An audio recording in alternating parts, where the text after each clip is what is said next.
So the gas industry has been really powerful in Brussels over the last 10 years.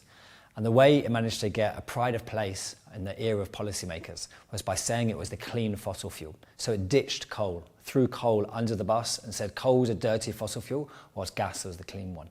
And so it managed to get the EU supporting gas, and it managed to also weaken the EU's climate targets and renewable energy targets and energy efficiency targets. So we have evidence that shows that, unbelievably, the gas industry took over the renewables lobby in Brussels and got the renewables lobby to lobby for gas. So one of the reasons the EU is so hooked on gas is because the EU has created its own in-house lobby group made up of gas industry lobbyists. It's called ENTSO-G, the European Network of Transmission System Operators for Gas. These are the companies that build big pipelines and LNG terminals. And it went and asked these companies, imagine, it went and asked these companies, how much gas will Europe need in 10 years' time? So what do you expect the gas industry to say?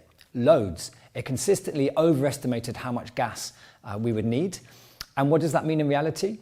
That when the EU then says, okay, we need all of this gas, it then asked it to give it a list of pipelines and LNG terminals to meet this inflated demand. And when that list came in, the European Commission and national governments gave them financial support, political support, and fast-tracked their applications, which means huge amounts of gas infrastructure were created that were really not needed. But that happens because you're relying on the gas industry. The same thing is now happening with Ukraine.